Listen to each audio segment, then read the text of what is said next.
حضرت ابو موسیٰ رضی اللہ تعالیٰ عنہ نے حضرت عبداللہ بن مسعود سے کہا کہ اگر ایک شخص کو غسل کی حاجت ہو اور مہینہ بھر پانی نہ پائے تو کیا وہ تیمم کر کے نماز نہ پڑھے؟ شفیق کہتے ہیں کہ حضرت عبداللہ بن مسعود نے جواب دیا کہ وہ تیمم نہ کرے اگرچہ وہ 1 مہینے تک پانی نہ پائے اور نماز موقوف رکھے۔ ابو موسیٰ نے اس پر کہا کہ پھر سورہ مائدہ کی اس آیت کا کیا مطلب ہوگا؟ اگر تم پانی نہ پاؤ تو پاک مٹی پر تیمم کر لو۔ حضرت عبداللہ بن مسعود بولے کہ اگر لوگوں کو اس کی اجازت دے دی جائے تو جلد ہی یہ حال ہو جائے گا کہ جب ان کو پانی ٹھنڈا معلوم ہوگا تو وہ مٹی سے تیمم ہی کر لیں گے۔ آمش نے کہا میں نے شفیق سے کہا تو تم نے جنبی کے لیے تیمم اس لیے برا جانا؟ انہوں نے کہا ہاں۔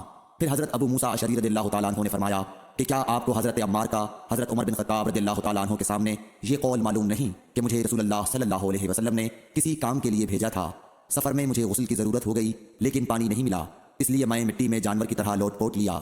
پھر میں نے رسول اللہ صلی اللہ علیہ وسلم سے اس کا ذکر کیا تو آپ نے فرمایا کہ تمہارے لیے صرف اتنا کرنا کافی تھا، اور آپ نے اپنے ہاتھوں کو زمین پر 1 مرتبہ مارا، پھر ان کو جھاڑ کر بائیں ہاتھ سے داہنے کی پشت کو مل لیا یا بائیں ہاتھ کا داہنے ہاتھ سے مسح کیا، پھر دونوں ہاتھوں سے چہرے کا مسح کیا۔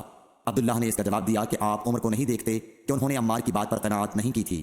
اور یالی بن عبید نے آمش کے واسطے سے شفیق سے روایت میں یہ زیادتی کی ہے کہ انہوں نے کہا کہ میں عبداللہ اور ابو موسیٰ کی خدمت میں تھا، اور ابو موسیٰ نے فرمایا تھا کہ آپ نے عمر سے عمار کا یہ قول نہیں سنا کہ رسول اللہ صلی اللہ علیہ وسلم نے مجھے اور آپ کو بھیجا، بس مجھے غسل کی حاجت ہو گئی اور میں مٹی میں لوٹ پوٹ لیا۔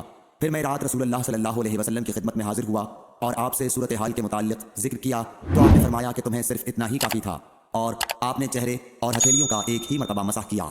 صحیح بخاری حدیث نمبر 347۔